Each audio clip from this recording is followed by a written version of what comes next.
Opa!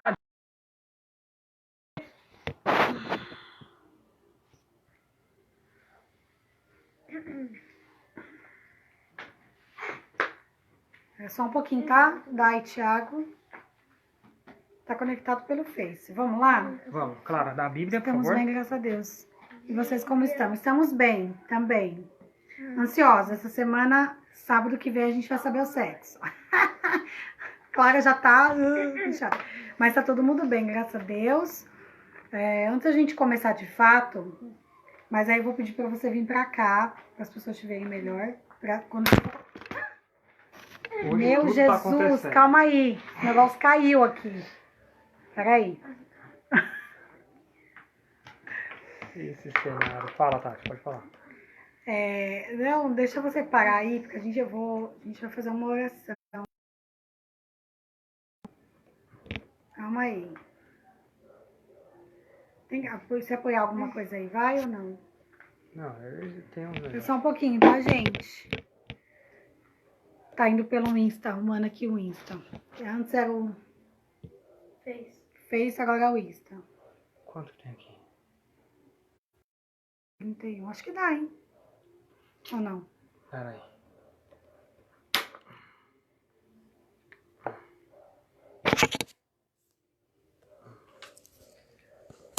Estamos ansiosos. Aí. Ai, que legal. Vamos lá. Antes quando eu estava me preparando, né? Me arrumando fisicamente e também espiritualmente, né? O Senhor me colocava muito para a gente consagrar essa live a Nossa Senhora. Então, que a gente possa consagrar essa live a ela. Vamos falar de alguns assuntos que são, né, que deixam o inferno bravo, tremendo, né?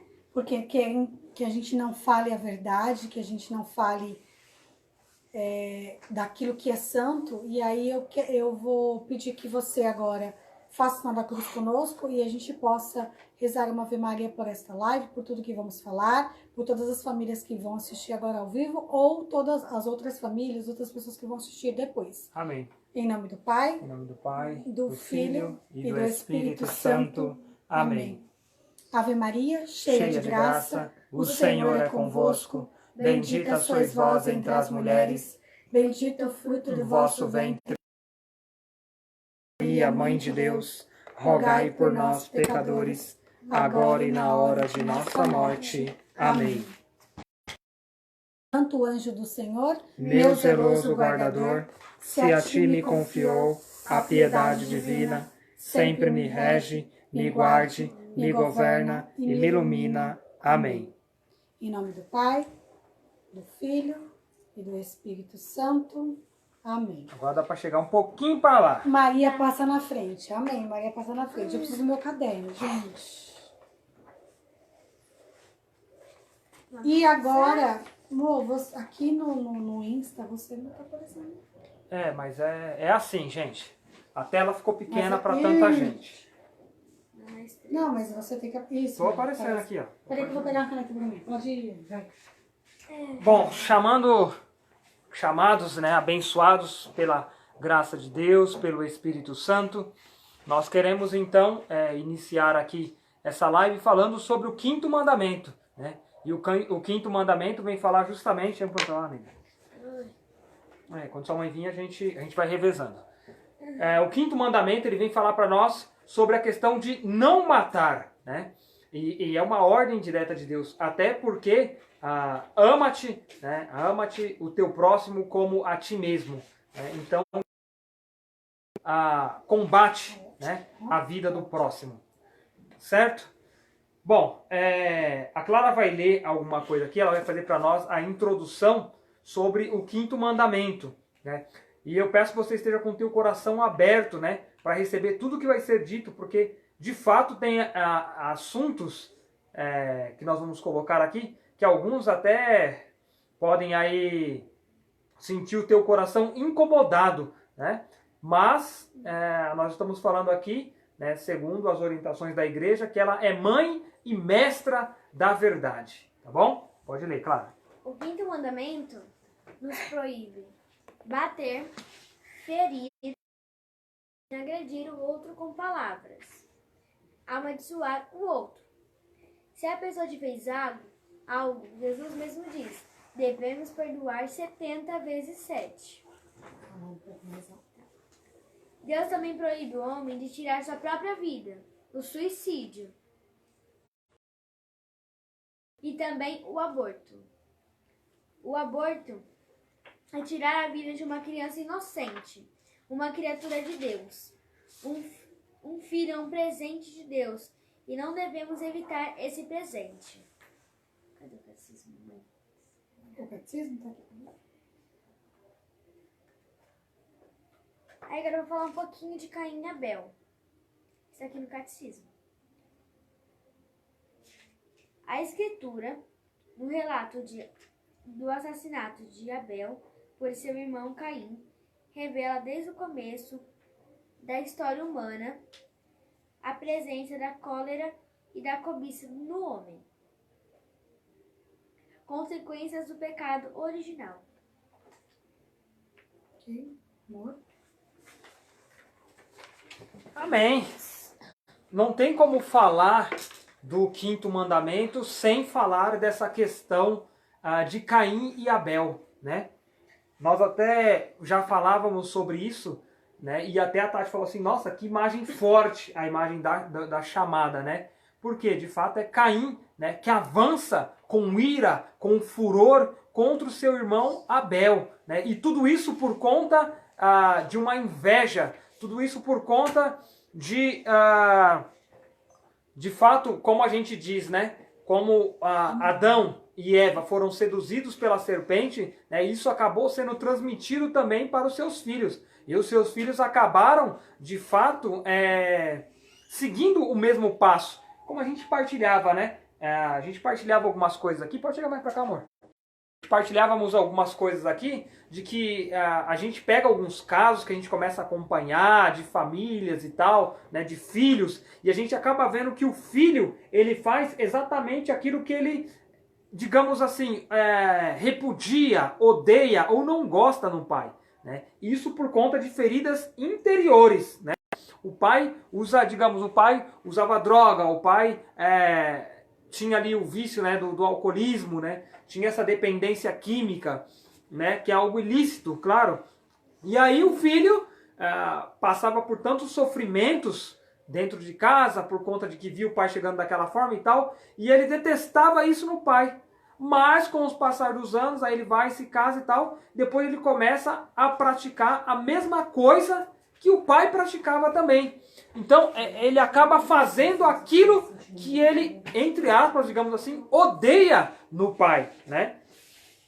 E a gente vê essa realidade em Caim e Abel. Claro, Abel, a gente não vê Adão, né, matando ninguém, mas nós sabemos que naquele período, tanto Adão como Eva, eles foram seduzidos pela serpente, né? E, infelizmente, Caim acaba deixando-se seduzir também, né? Porque ele faz uma oferenda a Deus, só que Abel faz uma oferenda também a Deus. E a oferenda de Abel, Deus olha para ela. Por quê? Porque é uma oferenda que ele faz de coração. Ele não faz essa oferenda almejando, né, algo de Deus. Não é uma troca com Deus que ele faz. Mas ele oferece esse sacrifício justamente com um coração puro. E Deus aceita isso. E Caim já tinha essa inclinação, né? Essa sedução da serpente, esse diálogo com a serpente, né? Então por isso que nós pegamos essa chamada, né, de Caim e Abel e colocamos. É algo forte? Sim, é algo forte. Mas algo mais forte ainda é quando de fato nós nos colocamos como pró-vida, em defesa da vida. O cristão, ele não tem opção. O cristão, ele não tem opção. O cristão, ele defende a vida. O cristão é a favor da vida. Porque nós somos aí servos, né, filhos de um Deus vivo, um Deus ressuscitado, um Deus vivificador. O nosso corpo é templo do Espírito Santo que nos dá o sopro da vida, o hálito da vida. Ele é o autor da vida. Então, por isso, nós, quanto cristãos, devemos sim honrar este mandamento de Deus. Por isso, a questão de, claro, nós vamos entrar ainda nisso, Mas a questão de aborto, eutanásia, suicídio, suicídio assistido, né? Abortos ocultos, o que mais? Quando se fala de abortos ocultos, eu quero falar de anticoncepcionais. Essas ideologias, essa mentalidade, essa cultura da morte, ela não deve nem mesmo passar pelo pensamento de um cristão, porque nós servimos a esse Deus. Amados, nós pedimos neste momento a oração também de vocês, tá? Enquanto vocês estejam assistindo essa live, estejam orando por nós. Nós já estamos vendo aí que realmente a coisa vai ser difícil, né, hoje, tá? Até por conta de uma live que nós fizemos, né, em defesa da vida, que é essa agora, mas uma live em defesa também da família, né, que foi feita antes junto com o Cléo Alexandre de Maria, tá bom? Então nós pedimos, nós vamos rezar aqui a oração, o Pai Nosso, a oração do Senhor, para que o Senhor de fato esteja conosco, tá? Que Ele nos defenda das falsas enfermidades, dos embustes, tá bom? Pai nosso, que estais nos céus, santificado seja o vosso nome, venha a nós o vosso reino, seja feita a vossa vontade, assim na terra como no céu. O pão nosso de cada dia nos dai hoje, perdoai-nos as nossas ofensas, assim como nós perdoamos a quem nos tem ofendido.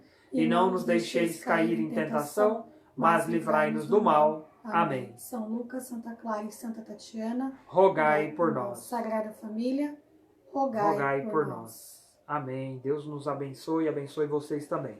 Então, já foi feita aí uma introdução, mas de forma formal, né?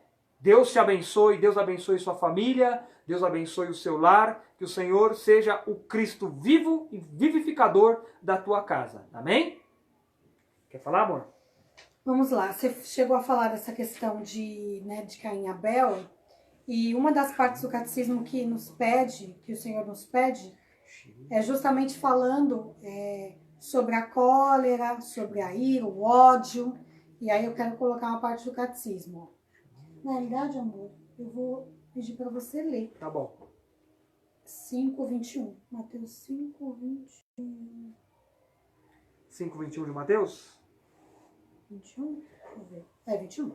17, 20, 25. Tá aqui, ó.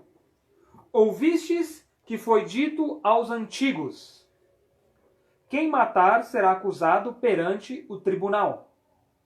Eu, porém, vos digo, Jesus que fala, eu, porém, vos digo, todo aquele que tratar seu irmão com raiva será acusado perante o tribunal. Quem disser ao seu irmão imbecil será acusado perante o sinédrio. Quem chamar seu irmão de louco será condenado ao fogo do inferno. Portanto, quando estiveres levando a tua oferenda ao altar, e ali te lembrares que teu irmão tem algo contra ti, deixa a tua oferenda diante do altar, e vai primeiro reconciliar-te com teu irmão. Só então vai apresentar a tua oferenda. Procura reconciliar-te com o teu adversário, enquanto ele caminha contigo para o tribunal. E aquilo que o Ayrton falava sobre Caim e Abel é o que o Senhor nos fala, né? Aqui na nossa doutrina, né? Catecismo. Ao lembrar do preceito tu não matarás, em Mateus 5:21, nosso Senhor pede a paz do coração e denuncia a imoralidade da cólera, assassina e do ódio. Então, esse mandamento, quando fala não matar, não é somente não matar no físico, mas é não matar também na questão do ódio, de você deixar o ódio, esse ressentimento em nós, matar o outro com palavras. A cólera é um desejo de vingança. Desejar a vingança para o mal daquele que é preciso punir é ilícito, mas é louvável impor uma reparação para a correção dos vícios e a conservação da justiça. Se a cólera chega ao desejo deliberado de matar o próximo ou de feri-lo com gravidade, gravemente contra constituindo o pecado mortal. O Senhor disse: todo aquele que se encolerizar contra seu irmão terá de responder no tribunal. Foi aquilo que nós acabamos de ler. O ódio voluntário é contrário à caridade. O ódio ao próximo é um pecado quando o homem quer deliberadamente seu mal. O ódio ao próximo é um pecado grave quando se lhe deseja deliberadamente um grave dano. Eu, porém, vos digo, amai vossos inimigos e orai pelos que vos perseguem. Desse modo vos tornareis filhos de vosso Pai que está nos céus. Mateus 5, de 44 a 45. O respeito e o desenvolvimento da vida humana exigem a paz. A paz não é somente ausência de guerra e não se limita a garantir o equilíbrio das forças adversas. A paz não pode ser obtida na terra sem a salvaguarda dos bens das pessoas, sem a livre comunicação entre os seres humanos. O respeito pela dignidade das pessoas e dos povos, a prática assídua da fraternidade é a tranquilidade da ordem, obra da justiça, Isaías 32, 17. E efeito da caridade. Então, quando eu gosto do catecismo, né, quando ele vai desmembrando os mandamentos, porque ele nos ajuda a entender que matar não é só eu colocar uma arma de fogo, ou eu pegar uma faca e tudo mais e ferir o meu irmão. Não é somente isso. Mas quantas vezes nas discussões, seja com o esposo de casa, com os filhos, com amigos, seja quem for, nós ferimos com palavras. Esses dias, conversando com a Clara sobre isso, sobre o 5º mandamento, a Clara falava assim, mãe, mas e quando a gente fere alguém com palavras e a gente não quer fazer? E aí eu lembrei algo bem interessante para ela. Eu falei, você já parou para pensar que em toda discussão a gente não faz por querer. A gente está discutindo, na discussão a gente quer mostrar o nosso ponto de vista. E a gente fere muitas vezes a pessoa, a gente quer humilhar ela com as nossas palavras. Então você não deixou, não é porque eu não quis fazer. Não, você fez. Você quis ferir essa pessoa. Por isso que você falou, esbravejou e falou coisas absurdas. Porque nessa hora, palavras surgem na sua boca. Falar. Depois que você fala, meu Deus, o que foi que eu falei? Eu não precisava ter falado isso. Aí vem o arrependimento. E quando vem o arrependimento, significa que o quê? Que realmente eu fiz alguma coisa. A minha consciência veio, o Espírito Santo de Deus veio e falou assim, ó, não tá legal. É o arrependimento que vem. Então, a gente pode colocar a mão na consciência. Quantas vezes nós fomos assim? Né? O Senhor nos pede para a gente sempre amar, né? E Ele foi um que perdoou até na cruz, né? Que não julgou, não falou mal, estavam batendo nele, ele foi flagelado, Jesus foi flagelado, e mesmo assim, ele não falou contra o próximo. Então, nós somos chamados a não ferir o próximo. Por quê? Porque se numa discussão você fala qualquer outra coisa, quantas vezes, né, aconteceu isso, não me pessoa, mas quantas vezes numa discussão você fala coisas e sentimentos brotam dentro de você, esse ódio, essa cólera é tão forte, e você vai falando as coisas, quando você vê, você feriu muito essa pessoa. E palavras, elas não voltam. Palavras que são soltas, elas não voltam. Você fala, o que eu falei aqui, tá gravado no seu coração já. Mais do que na internet, está gravado no seu coração. E você não sabe, muitas vezes, a história da pessoa. Mesmo o meu esposo, por exemplo, numa discussão, às vezes aqui em casa, eu posso falar algo para ele que remete ao passado. Quantas vezes eu falei pro Wellington, né? Eu falei, olha, aquela palavra específica que você usou para mim, isso no meu passado. Claro que não na hora eu falei, eu fiquei muito chateada, muito magoada. E depois eu falei pra ele, você não fala mais assim comigo, você não usa mais esse tipo de palavras, de palavreado comigo. Por quê? Porque eu vivi isso no meu passado. Então você não pode falar do outro, você não pode falar essas coisas pro outro, sendo que você não sabe da história da pessoa. Então o que você falou vai ferir, às vezes, né, se remete ao passado dela, vai mexer de tal forma que essa pessoa vai ficar muito mal. E aí depois para você consertar aquilo que você fez, porque não é assim, eu me arrependo e tá bom. Não, pedir perdão. Ok, a outra pessoa né, com a graça de Deus vai perdoar? Vai. Mas o que você falou vai ficar dentro dela. E se for uma ferida profunda do passado, meu irmão, para sarar vai ser difícil. Então, que a gente possa prestar atenção no que nós falamos, né? A nossa boca, ela pode ser usada para evangelização, para o bem ou para o mal. Falar disso, né? Então, ela pode ser usada para o bem ou para o mal. Ou para glorificar o nome do Senhor, ou para maldizer o nome do Senhor. E a partir do momento que eu falo contra aquela pessoa, e aí eu já entro numa parte também do catecismo que é muito legal aqui, que tá falando, que é justamente o respeito e a dignidade das pessoas, né? Tá do escândalo. O escândalo constitui uma falta grave, se por ação ou omissão conduzir deliberadamente o outro a uma falta grave. Quer dizer, por causa do meu escândalo, eu consegui fazer com que o outro faça uma falta grave, por causa do meu erro, né? Por exemplo, vou abrir para vocês aqui. Uma vez aconteceu, a gente estava no carro, eu e o Wellington, e eu tenho um temperamento, eu posso ter cara de santo, mas eu tenho um temperamento muito difícil, né? O Wellington é uma pessoa maravilhosa que suporta eu aqui, euzinho, mas eu tenho um temperamento muito difícil, né? E as pessoas sempre me falavam e tudo mais, até brincam que eu sou Luísa, porque meu pai é Luiz e meu pai também tem um temperamento um pouco difícil, e aí fala, você é Luísa, né? Porque você tem o temperamento do seu pai. E assim, se eu tô trabalhando isso em mim, porque eu percebi isso, que isso é um erro muito grave, né? Eu quero pagar com a mesma moeda. Se o Wellington fala alguma coisa, pra mim, eu quero pagar com a mesma moeda. Uma vez a gente teve uma discussão muito feia, que eu falei assim, ó, quando eu fui me conversar com o padre, eu falei assim, ou eu paro agora de ser assim, definitivamente, né? Eu não posso admitir mais isso. Eu já não admitia, mas eu não posso admitir. Ou eu paro com isso agora, né? Ou então eu vou acabar com a minha família.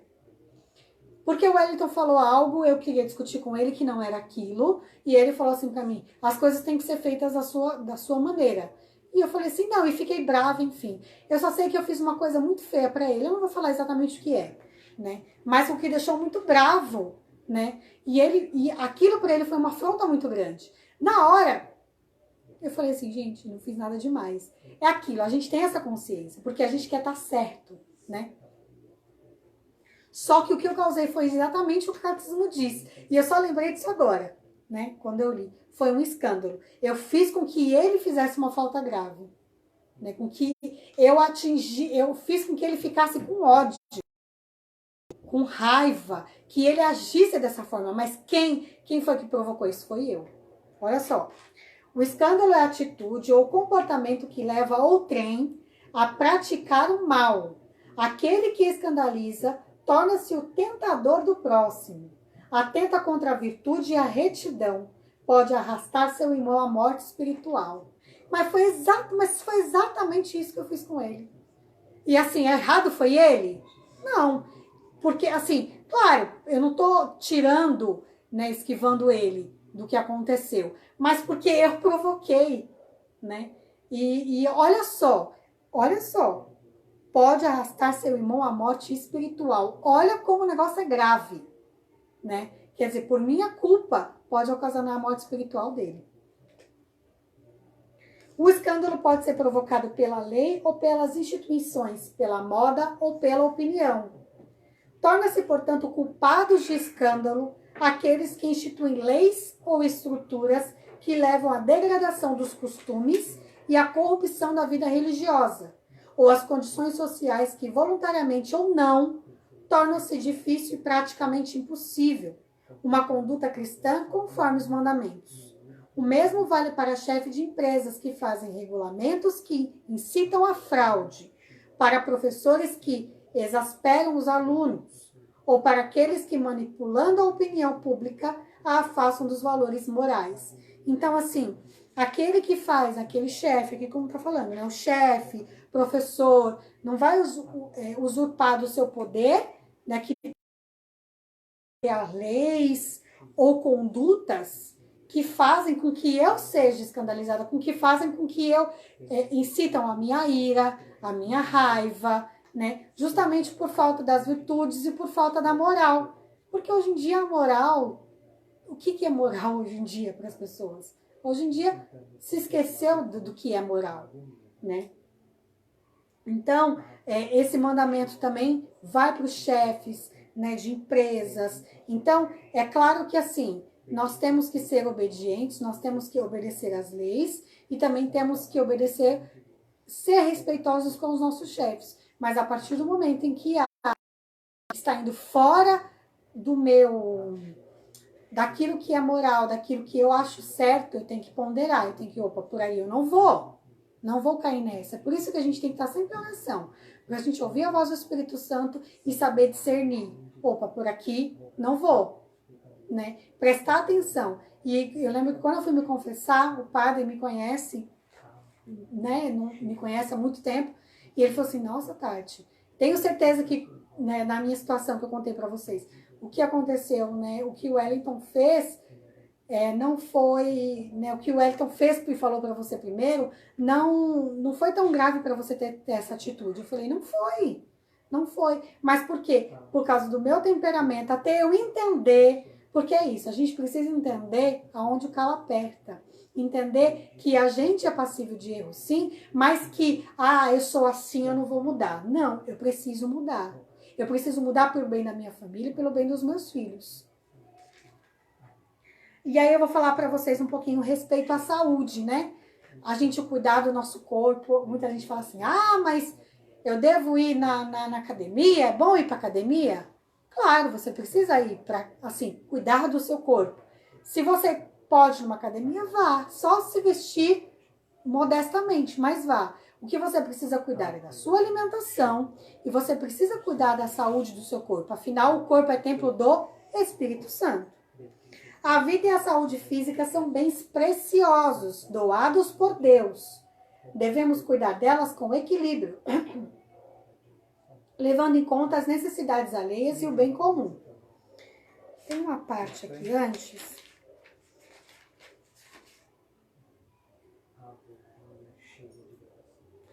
Tá, eu vou ler essa outra parte depois aqui, que vai falar uma outra parte aqui. Eu já ia ler, mas eu não vou ler agora não.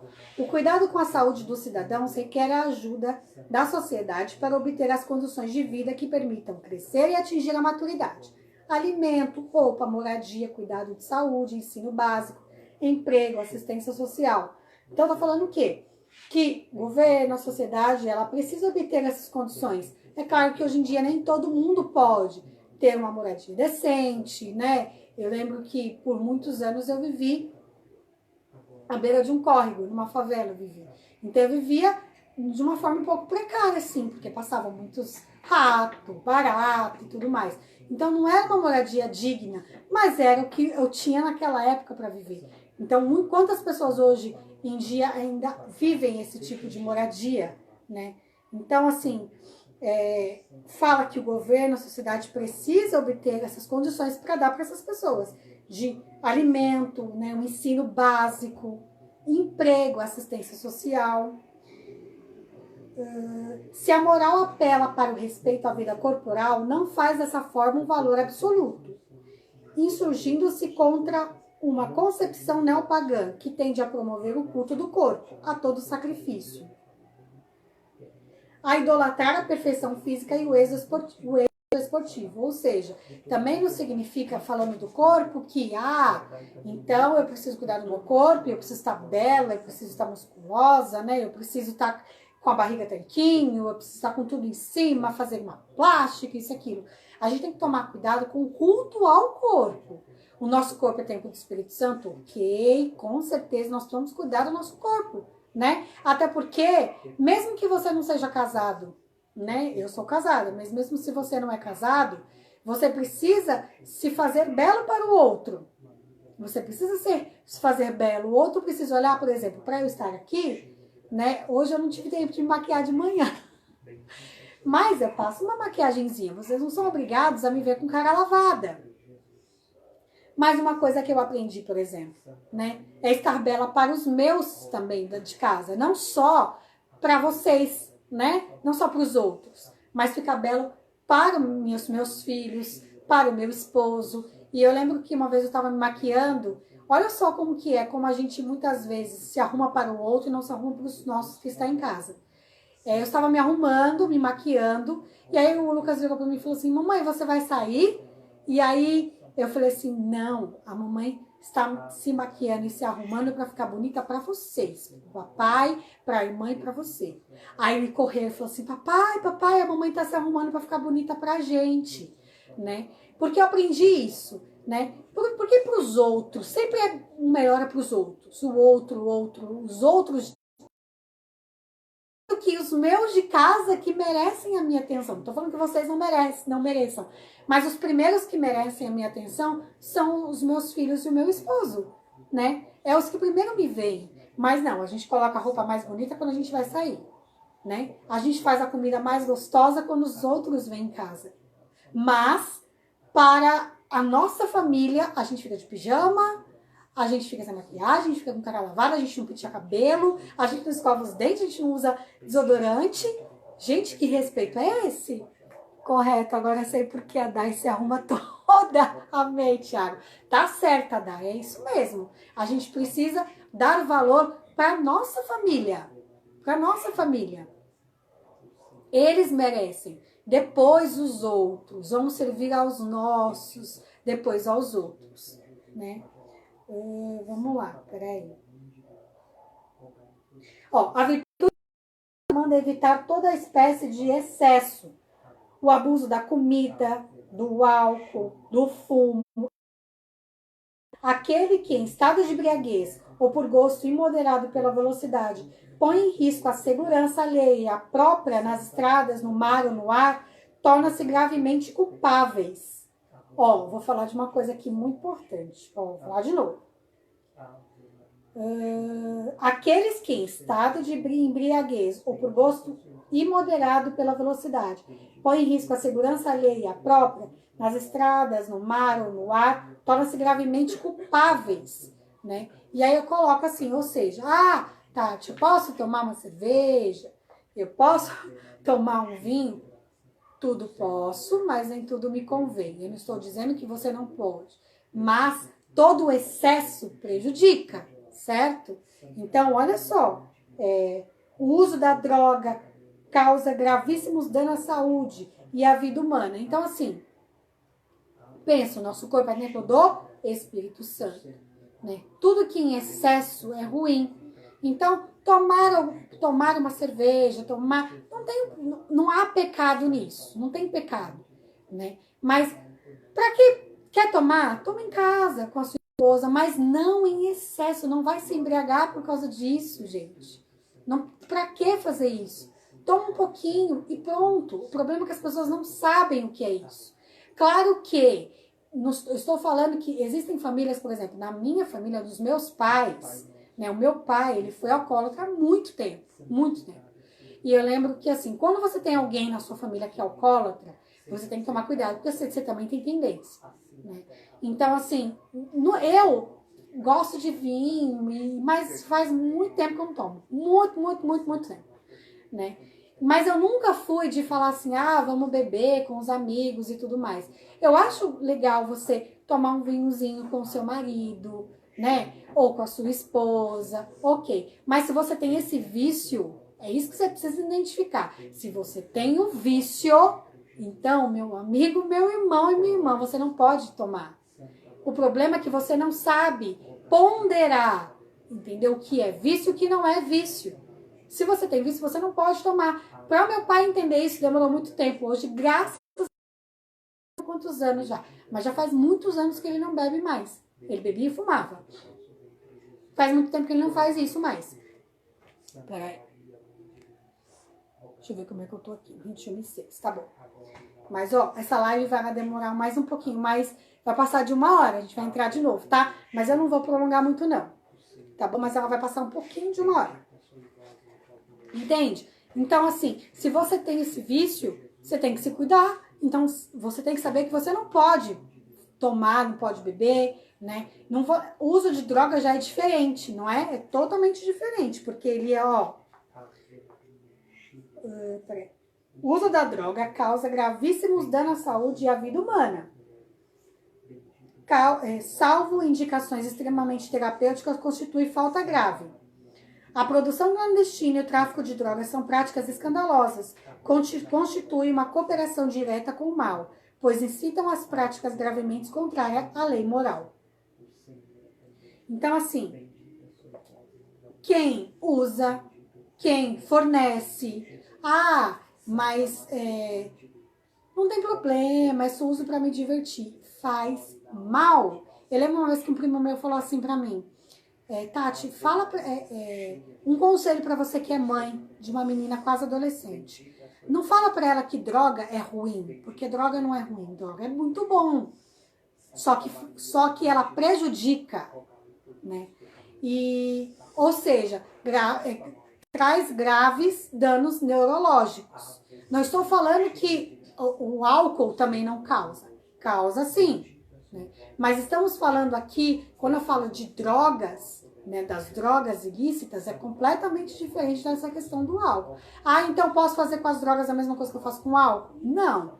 Até porque o álcool, quando a gente diz, por exemplo, se você vai jantar fora com seu amor num restaurante, serve, não, você pode tomar, às vezes, algum vinho que acompanha aquele prato. E fica tão gostoso, fica muito bom. Totalmente diferente de drogas, né, gente? Totalmente diferente. Vamos lá.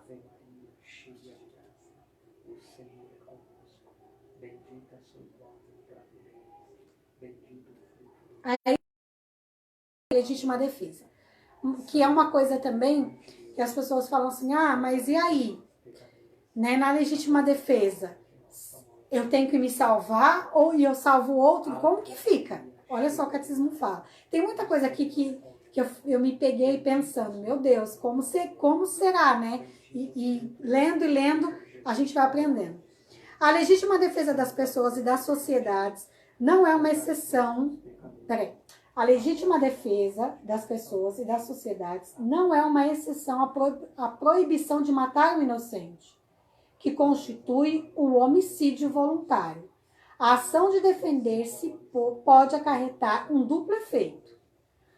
Um é a conservação da própria vida, o outro é a morte de agressor. Só se quer o primeiro, o outro não. Ou seja, a ação de defender-se pode acarretar um duplo efeito. Um é a conservação da própria vida. O outro é a morte do agressor. Só se quer o primeiro, o outro não. Ou seja, a conservação da própria vida, não a morte do agressor. O amor a si mesmo pertence a um princípio fundamental da moralidade. Portanto, é legítimo fazer respeitar seu próprio direito à vida. Quem defende sua vida não é culpável de homicídio, mesmo se for obrigado a matar o agressor. Então, a nossa vida ela é um dom, certo? A nossa vida é um dom. Então, assim, a gente vai fazer de tudo para a outra pessoa não morrer. Mas eu preciso também salvar a minha vida. A gente vai tentar ao máximo salvar a minha vida e não ferir o outro. Mas, se em último caso eu tiver que ferir o outro para salvar a minha vida, isso é lícito. É difícil falar isso, né? Mas realmente é o que acontece, porque você precisa salvar a sua vida, né? Mas é assim, não é assim, eu vou matar o outro para, né? Não, isso, o fato do outro morrer é uma consequência de eu defender a minha vida. Estão compreendendo? Então, o outro morrer é em último caso, como se assim, não tem jeito. Né? Se eu não ferir, talvez se ele não morrer, eu não vou sobreviver. Né? E ele é o agressor. Estou falando de legítima defesa quando alguém vem te agredir, tá bom? Né? Legítima defesa nessa questão. De o que é legítima defesa? Você se defender. Você está se defendendo de algo. Tá entendendo o que eu tô querendo dizer? Aqui em casa a gente debate muito isso, porque a Clara pergunta bastante sobre isso. E quando a gente estava estudando, foi uma das coisas que ela perguntou também. E aí a gente vai entrar também, já entra na questão do homicídio voluntário e do homicídio involuntário. O quinto mandamento proscreve como gravemente o homicídio direto e voluntário. Os assassinos que cooperam voluntariamente com o assassinato cometem o pecado que clama ao céu por vingança. Ou seja, né, claro, estou afirmando aqui que o homicídio direto, uma pessoa que tem a intenção de fazer mesmo, ela está pecando gravemente, né? O homicídio involuntário não é moralmente imputável, mas está isento de falta grave. Quem sem razões proporcionais agiu de maneira a provocar a morte, ainda que sem intenção de causá-la, né?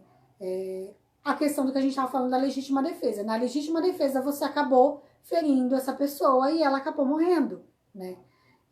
Então, não é uma falta grave, porque, agiu de maneira a provocar a morte, ainda que sem intenção de causá-la. Você não teve a intenção, mas você viu que na situação você analisou que não tinha outra forma, né, de você preservar a sua vida do que a outra pessoa morrer. Então, isso não causa causa grave, não é tão grave.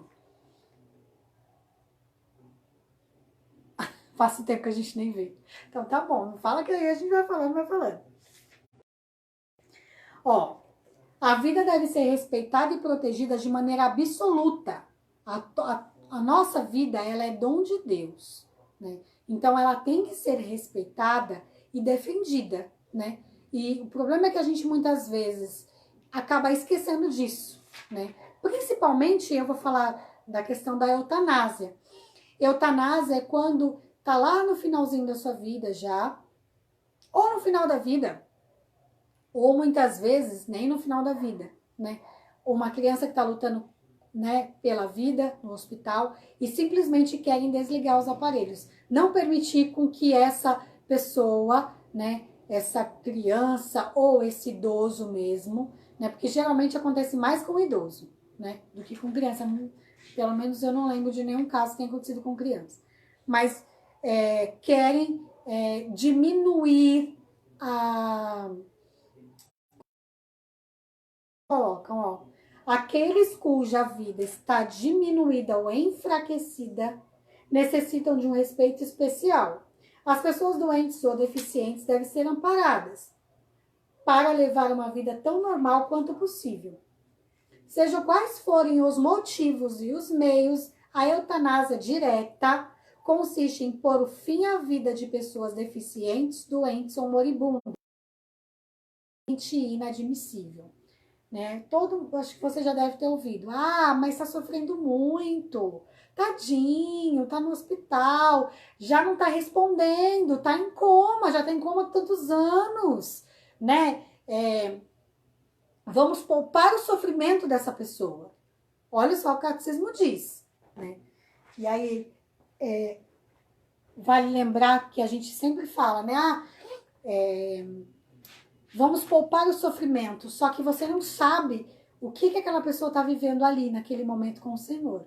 Né? Eu lembro quando a gente foi acompanhar uma pessoa assim no hospital e que a gente presenciou, ela morreu na nossa frente, né? Ficou um mês no hospital, realmente ela ela falava com muita dificuldade, né? Ele falava com muita dificuldade, mas a gente, depois que ele faleceu, a gente conversando com os familiares e tudo mais, o que a gente entendeu?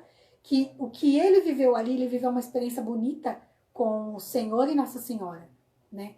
Então, o que você vai tirar, que experiências que você vai tirar dessa pessoa ali? A gente não sabe o motivo que não a levou. Ele nos deu a vida e só ele tem o poder de tirar. Isso a gente vai falar também aqui, né? Ele deu e só ele tem o poder de tirar. Assim, uma ação ou uma omissão em si ou na intenção gera a morte a fim de suprimir a dor, constitui um assassinato grave, contrário à dignidade da pessoa humana e ao respeito pelo Deus vivo, seu Criador. Ou seja, a respeito do Deus vivo, seu Criador. Deus criou. O erro de juízo no qual se pode ter caído de boa fé não muda a natureza desse ato assassino. Sempre deve ser condenado e excluído. Ou seja, por mais que a pessoa haja com boa fé, não, mas está sofrendo demais, cansar, sabe a hora dessa pessoa aí. Não é nós, não cabe a nós. A gente tá falando de assassinato, que não é a nossa vida, né? E a gente vai falar aqui também um pouco depois sobre suicídio. Mas não é nós que decidimos a hora que essa pessoa vai, é o Senhor. Ele é o dom da vida. Ele deu essa vida aqui pra mim, que está aqui dentro do meu ventre. Ele soube o momento dessa alma vir aqui, estar dentro de mim.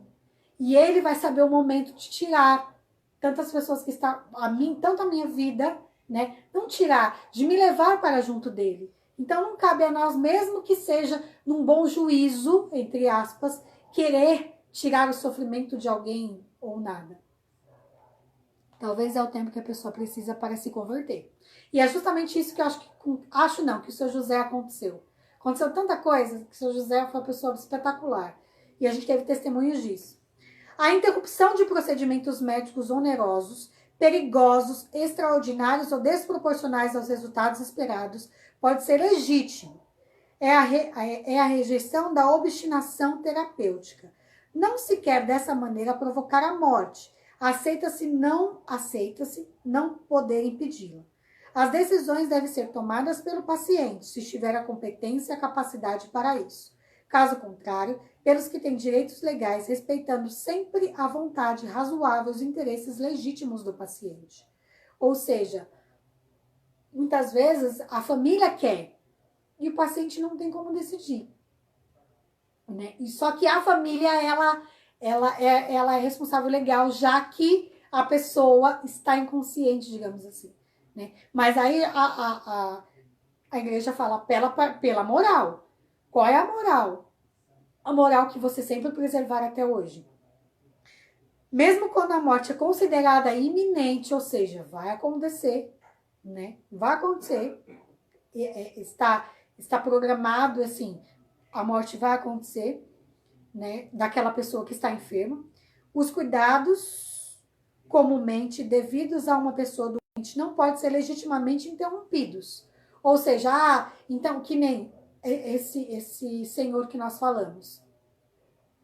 Chegou, ele faleceu numa quinta-feira.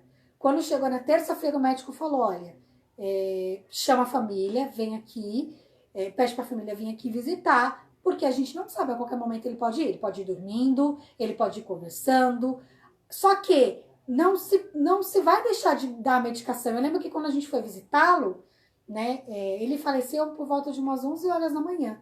Nós chegamos lá umas 10h20, 10h30, né? E ele estava lá. Eu lembro que a gente conversando, o enfermeiro chegou e aplicou a medicação nele. Então não é porque a morte está iminente que vai acontecer que essa pessoa moribunda, enferma, não deva receber as medicações, né? O oxigênio, aquilo que ela vai precisar naquele momento. Então ela vai morrer, então larga lá e acabou. Não, né? Aqui tá mesmo falando. O catecismo mesmo coloca. Ela merece todos os cuidados. O emprego de analgésicos para aliviar os sofrimentos do moribundo, ainda que com risco de abreviar seus dias, mesmo que passe porque aquilo. Quem deu a vida foi o Senhor, e Ele sabe o momento de interrompê-la. Pode ser moralmente... ainda que com risco de abreviar seus dias, pode ser moralmente conforme a dignidade humana se a morte não é desejada.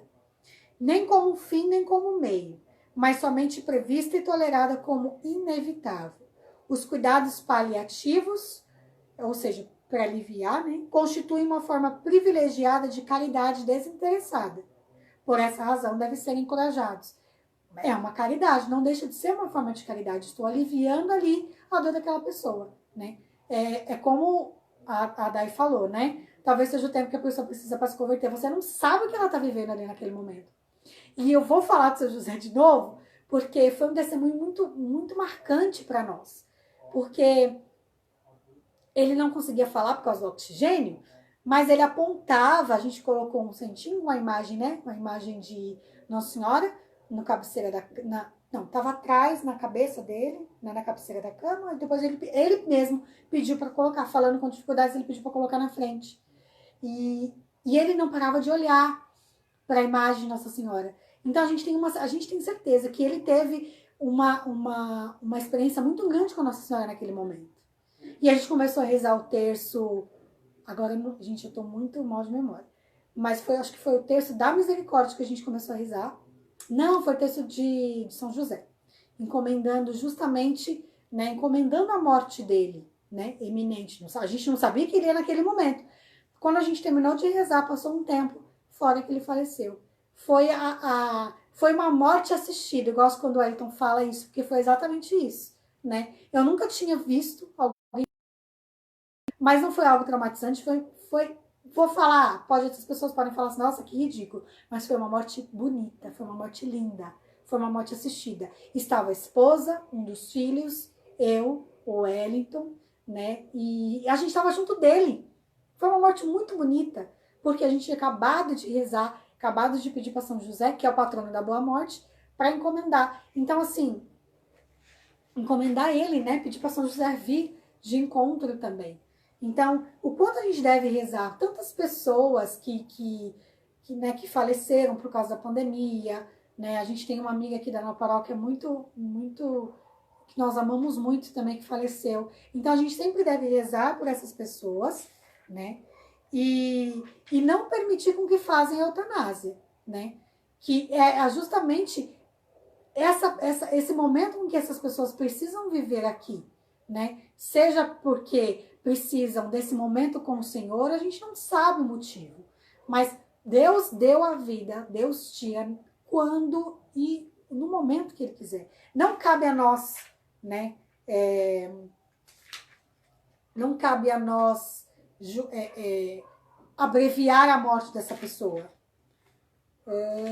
E aí, já que eu já estou falando disso também, a questão do respeito aos mortos, né? E aqui, quando fala no respeito aos mortos, o catecismo diz a questão da unção dos enfermos, que antigamente era chamado como extrema unção, né?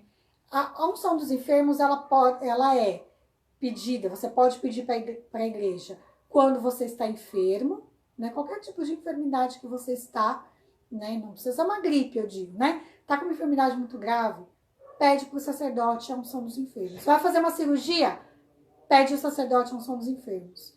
Se está à beira da morte, peça ao sacerdote a unção dos enfermos. Olha só. O respeito aos mortos. Deve-se dispensar atenção e cuidado aos moribundos, para ajudá-los a viver seus últimos momentos na dignidade e na paz. Devem também ser ajudados pela oração dos familiares. Esses cuidados para com os doentes, para que os doentes recebam em tempo oportuno os sacramentos que preparam para o encontro com Deus vivo. Confissão também é importante, mas a unção dos enfermos. Os corpos dos defuntos devem ser tratados com respeito e caridade, na fé e na esperança da ressurreição. O enterro dos mortos é uma obra de misericórdia corporal, que honra os filhos de Deus, templo do Espírito Santo. E aí, eu vou falar algo aqui que para mim, antigamente,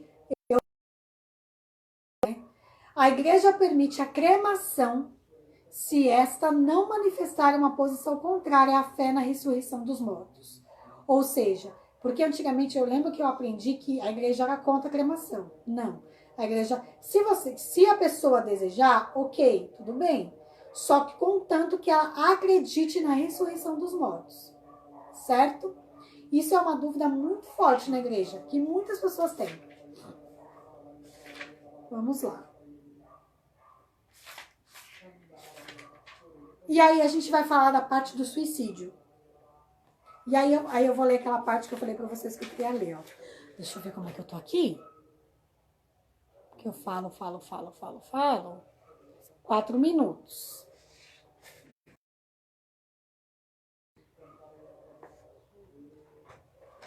Só que eu acho que o celular do Wellington não vai aguentar. Mas vamos lá. Qualquer coisa eu coloco aqui. Suicídio. Cada um é responsável por sua vida diante de Deus, que lá deu. Não, peraí. Cada um é responsável por sua vida diante de Deus. Dela é sempre o único e soberano Deus, ou seja, a vida é sempre do nosso único e soberano Deus. A vida humana é sagrada, porque desde sua origem ela encerra a ação criadora de Deus e permanece para sempre numa relação especial com o Criador, seu único fim. Só Deus é o dono da vida, do começo ao fim. Ninguém, em nenhuma circunstância, pode reivindicar para si o direito de destruir diretamente um ser humano inocente. Ou seja, ou mesmo tirar a sua própria vida. Vamos lá. Devemos receber a vida com reconhecimento e preservá-la para a honra dele e salvação de nossas almas. Somos os administradores e não os proprietários da vida que Deus nos confiou. Não podemos dispor dela. O suicídio contradiz a inclinação natural do ser humano a conservar e perpetuar a própria vida. É gravemente contrário ao justo amor de si mesmo. Ofende igualmente ao amor do próximo, porque rompe injustamente os vínculos de solidariedade com a sociedade, família, a nação e o humano, as quais nos ligam muitas obrigações. O suicídio é contrário ao amor do Deus vivo. Se for cometido com a intenção de servir de exemplo, principalmente para os jovens, o suicídio adquire ainda a gravidade de um escândalo. Eu vou reiniciar aqui, tá? Dai, já me deu aqui o tempo. Dai e Thiago, vou reiniciar, já entro. Peraí, gente. Deixa eu iniciar aqui no Instagram. Compartilhar no IGTV.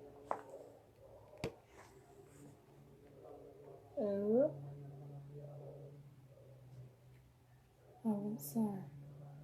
Tá tudo bem, né? Tá com 8% seu celular. Peraí, não, tá tudo bem. Peraí, tá, pessoal do Face? Quinto mandamento. Sopra Espírito Santo sobre o clamor da Eu tô ruim pra digitar aqui, hein? Parte 1. Opa. Sobre nós. Sopra Espírito. Pode colocar já ao vivo mesmo assim? Sobre. Já colocou? Não. Já Não, você pegou. Que com isso? sobre o clamor da igreja, libera tua. Pera só um pouquinho. Ih, ele desligou. Ainda bem que eu não coloquei. O que é isso? Desligou porque o botão aqui apertou. Ah, tá. Sobre nós. Sopra. Sopra Espírito Santo.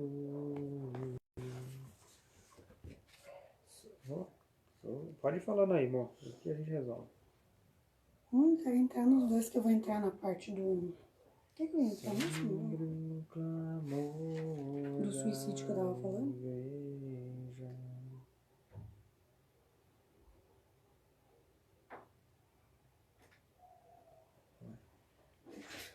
Quem tá assistindo, Andresa? Tá carregando, né? Tá. Não. Tá sim. Tá. Insta.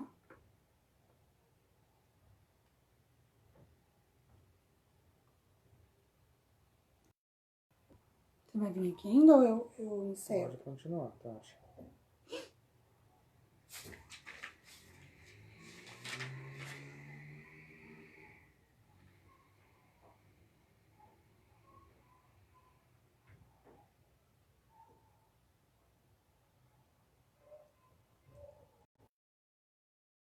Desculpa aí.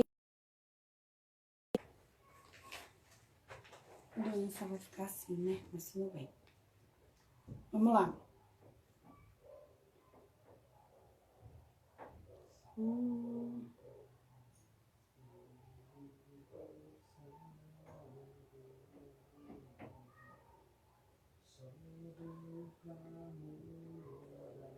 Isso. Oi. O celular do meu ficou sem bateria também, aí a gente teve que se arrumar aqui. Vocês estão me vendo assim meio tortinha, mas foi o único jeito que deu para o celular ficar carregando também. Eita. Well, meu celular também tá com pouca bateria. Coloca o meu carregador aqui pra mim, por favor, rapidinho. Boa noite, Nubia, tudo bem? Vou continuar aqui enquanto o Elton me socorre aqui também. Vamos lá. Vamos continuar pra gente conseguir encerrar também daqui a meia hora, tá? Vamos lá. Não tem muita coisa, não. Vocês têm alguma pergunta, né? Não sei se eu vou saber responder, mas se eu não souber responder, eu procuro e posso responder depois também. Mas se tiver alguma pergunta, né? Se o que eu falei não ficou claro, né? Me manda, né? Manda que eu dou uma olhada. Deixa eu ver. Tá. Vamos lá.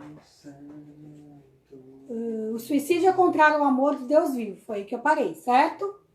Se for cometido com a intenção de servir de exemplo, principalmente para os jovens, o suicídio adquire ainda a gravidade de um escândalo. Ou seja, aqueles jovens, né, que fazem e acabam instigando outros jovens a fazer também, né, o suicídio. A cooperação voluntária ao suicídio é contrária à lei moral. Distúrbios psíquicos graves, a angústia ou o medo grave da provação, do sofrimento ou da tortura podem diminuir a responsabilidade do suicida. Não se deve desesperar da salvação das pessoas que se mataram. Deus pode, por caminhos que só Ele conhece, dar-lhes ocasião de um arrependimento salutar. A igreja ora pelas pessoas que atentaram contra a própria vida. Eu lembro que muitas vezes, já aprendi, assim, já ouvi isso, né? Não é já aprendi, já ouvi. Ah, mas então quem comete suicídio não tem salvação. Nós não sabemos o que passa na cabeça tanto dessa pessoa que se suicidou, quanto também, né, daquilo que o Senhor tem para nós como misericórdia.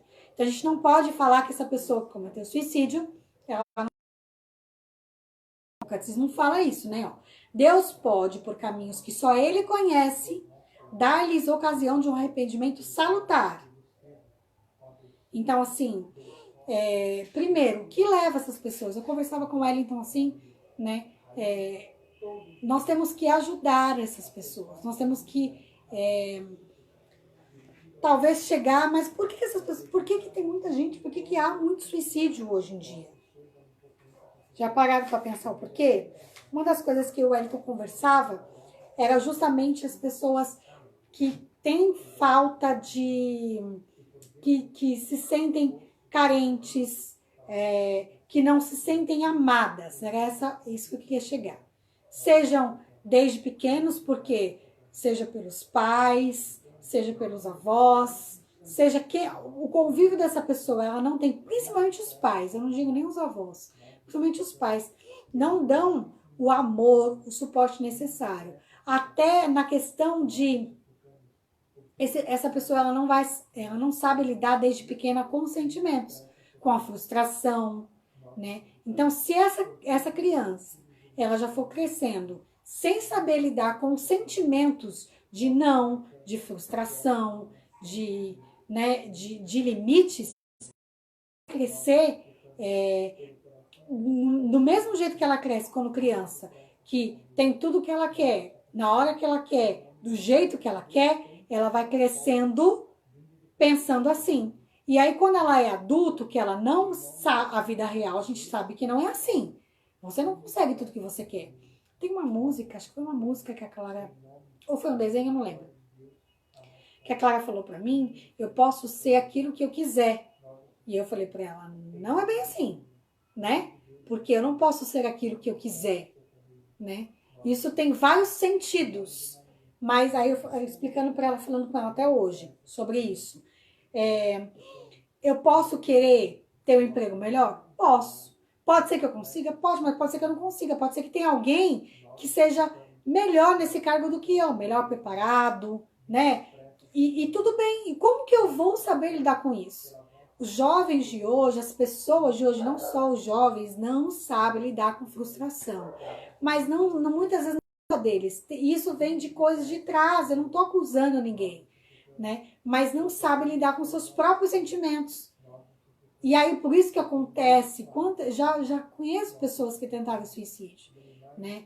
E falaram assim, Tati, é uma dor muito grande que eu sinto, que eu queria tirar essa dor de dentro de mim. De qualquer jeito, eu queria fazer alguma coisa. E o que me vinha na mente na hora? Tirar minha própria vida. Então, a gente tem que pensar o que a gente tem que fazer para essas pessoas, né? O que a gente pode fazer, né? Primeiro, falar do amor de Deus. O Deus é misericórdia, Deus é amor, né? Mas o que a gente pode fazer de concreto com as pessoas ao nosso redor e com os nossos familiares, né? Principalmente os nossos filhos, né? Nossos sobrinhos, os nossos primos, com que eles saibam lidar com os seus sentimentos. Sim, há frustração, ninguém pode conseguir tudo o que quer na vida. Isso é um fato, né? Os pais que querem suprir os filhos e dar tudo que eles querem a todo tempo. E eles não sabem o não sabem, não tem limites. Como que vai crescer essas pessoas? Esse adulto chato que, quando não consegue o que quer, vai chamar a atenção de outra forma. Entende? Então, assim, hoje, ainda mais hoje com a tecnologia, né? As pessoas, elas querem se mostrar a todo tempo nas redes sociais. Então, ela vai mostrar a frustração dela, ela vai mostrar ali talvez, não, muitas vezes nem a frustração, ela vai mostrar que ela tá bem, mas no fundo ela não está bem. Como uma pessoa me relatou, a gente coloca nas redes sociais que a gente tá bem, mas no fundo a gente não está bem, né? Então, chegar perto das pessoas com que a gente convive, manda mensagem, você tá bem? Tá tudo bem com você? Principalmente aquela pessoa que você sabe que tá passando por dificuldades, né? Sabe que tá precisando de um apoio, uma palavra, porque às vezes aquilo que você fala, aquela pessoa se sente carinhada, né? É algo que nós podemos fazer. Mas o suicídio, antigamente, que eu aprendi assim, acredito que muita gente aprendeu assim, mas quem comete suicídio não tem salvação. Não é bem assim, a gente tem que olhar com um olhar de misericórdia, porque é o Senhor que sabe de todas as coisas, né? A gente não sabe qual é o caminho que o Senhor tem para isso, né? Para essa pessoa. Aí a gente vai falar um pouquinho, e eu acho que a gente já encerra. Peraí.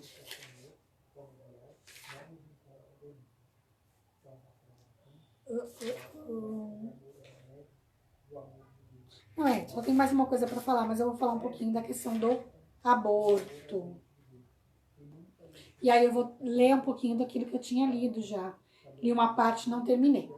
A vida humana deve ser respeitada e protegida de maneira absoluta, a partir do momento da concepção, desde o primeiro momento de sua existência.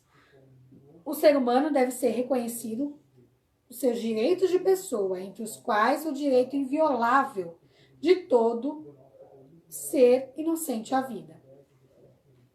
Antes mesmo que te formares no ventre materno, eu te conheci. Antes que saísse do seio, eu te consagrei. Jeremias 1:5. Meus ossos não te foram escondidos quando eu era feito. Não te foram escondidos quando eu era feito, em segredo, tecido na terra mais profunda. Salmo 139, versículo 15.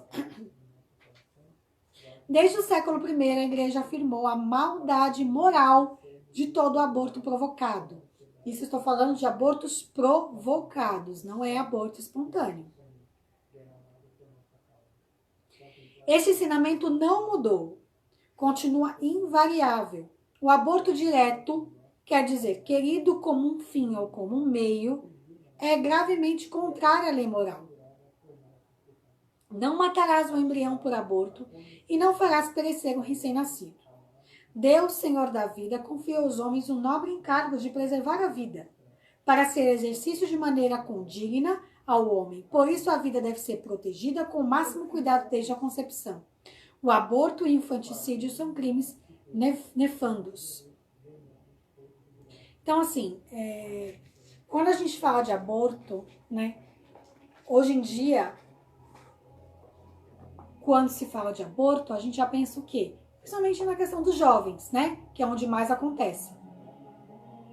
Tem relação precoce, os jovens têm relação sexual precoce, acabam engravidando né? E aí, ou a pressão da família, ou até mesmo esse jovem assustado acaba abortando, né? Hoje em dia existem muitas clínicas abortistas, muitas. E até cristãos mesmo, que se dizem cristãos, porque cristão mesmo não aprova aborto, né? Cristãos mesmo podem muitas vezes, mas não... eu sou contra o aborto, mas em caso de estupro, tudo bem. Mas em caso de estupro, não deixa de ser uma vida porque é estupro. Aí você pode falar, Tati, mas é porque não é com você. Gente, independente de ser comigo ou não, se a gente parar para raciocinar, deixou de ser uma vida porque é estupro? Não deixou de ser uma vida, né? Então, ou a gente é a favor da vida de fato, ou a gente não é. Ou quando acontece comigo, é diferente. Não. Se eu sou cristão, eu sou a favor da vida, até porque toda vida importa. A vida pode ser, se foi através de um crime, como o estupro, ou foi de uma relação sexual fora do sacramento do matrimônio, que é o caso de muitos casos, ou até mesmo dentro do sacramento do matrimônio. Quantos casais acabam não querendo ter mais filhos e acabam abortando, né? Como a gente vê vários casos. Então, não existe o cristão falar assim, eu sou a favor eu sou contra o aborto em alguns casos.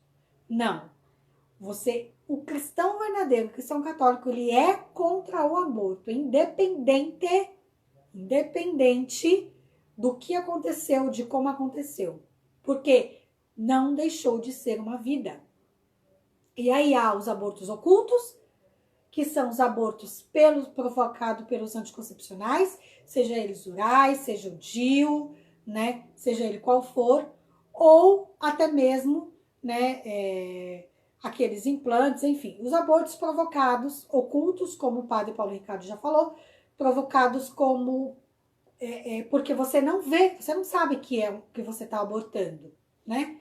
Você sangra e aí você acha que é menstruação, quando você vai ver, não é menstruação, você está abortando, né?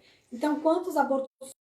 E aí é uma prece, nós devemos rezar por essas criancinhas, né? Porque a partir do momento que o óvulo fecundou com o espermatozoide, Deus Pai já mandou uma alma ali para aquele embrião, né? Então, nós devemos orar por várias pessoas que usam anticoncepcionais e abortam a todo tempo e não sabem, ou sabem e continuam usando. Mas por que muitos se dizem católicos continuam usando anticoncepcionais? Porque não tem ainda, ou não tem a consciência, não se abriram à vida, tem medo da providência de Deus, né? A gente vai falar no sexto mandamento, não é agora,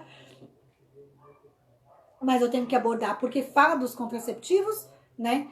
E é contraditório uma pessoa que se diz cristã, a favor da vida e acaba usando esses métodos contraceptivos. Mas agora a gente não vai falar muito disso. Estou querendo só abordar por quê? Porque, como disse o padre Paulo Ricardo, são abortos ocultos, certo?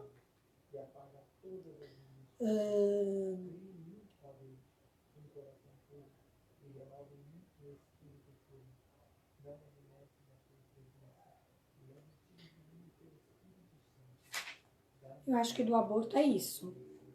Deixa eu só... Peraí. Porque assim, ó, se eu for pegar tudo do catecismo, é umas 3 horas de live. Então, o que a gente faz, como a gente falava no começo, a gente troca em miúdos. Então, eu vou pegando as partes do catecismo e vou, né? Então, não dá. O catecismo, ele tem muita coisa, ele é muito rico. E aí, é o convite para vocês. Estudem o catecismo, leiam isso que a gente está falando aqui, que é muito falar exatamente e explicar aqui é muita coisa, né? Muita coisa.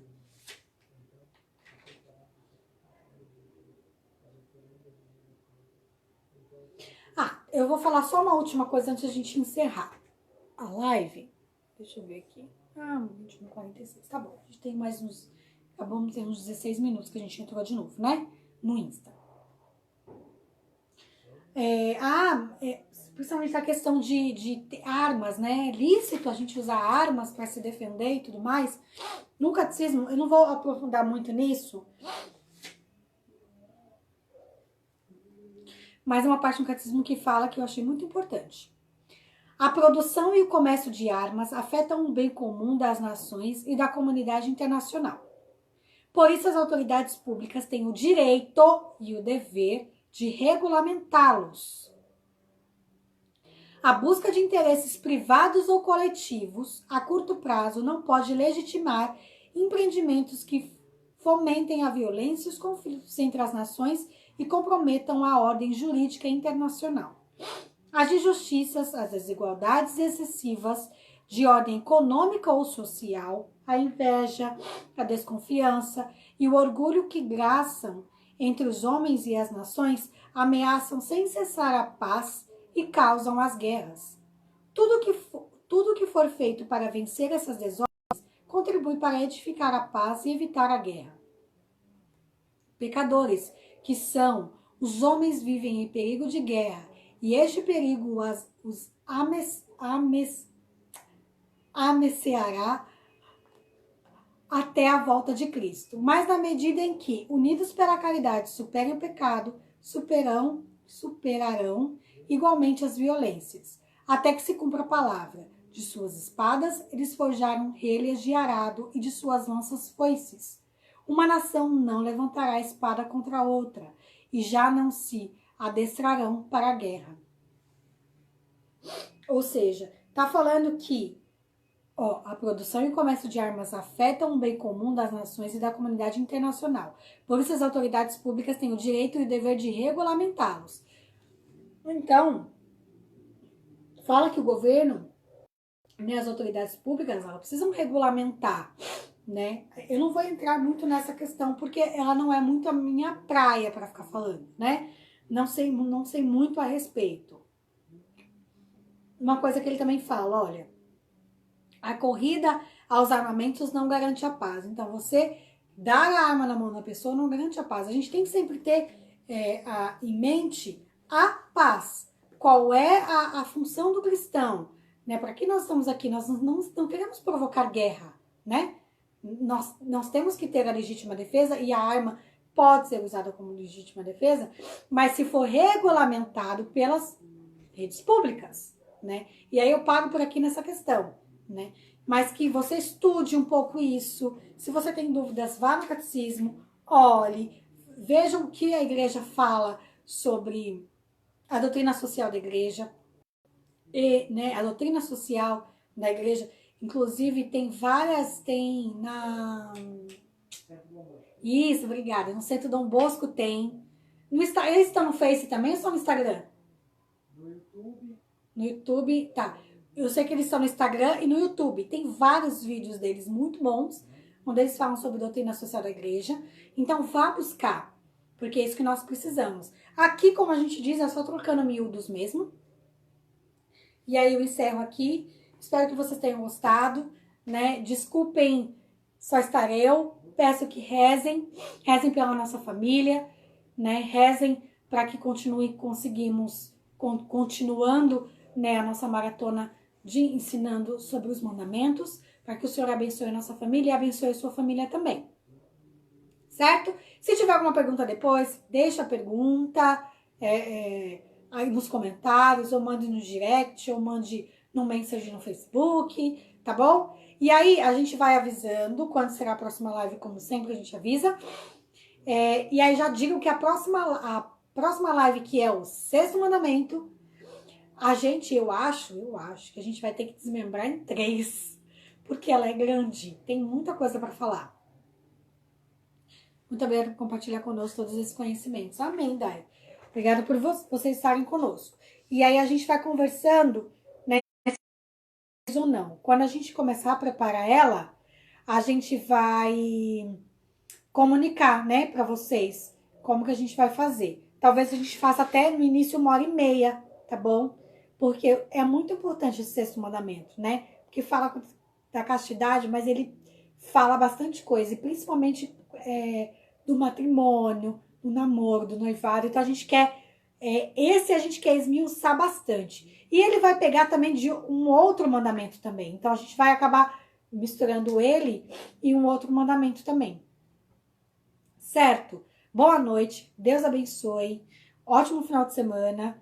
Né? Não deixe de estar unido à igreja nesse final de semana também. Seja, né, na missa, seja nas suas orações. Tá bom? Obrigada, Tati. Sim, claro. Boa noite. Um abração para o Luquinhas. Tá bom, obrigada. Mando sim. Tá dormindo, que ele não me azoito. Mas tá tudo bem. Deus abençoe, viu? Obrigada por vocês. E até a próxima live, tá bom? Deus abençoe. Tchau, gente.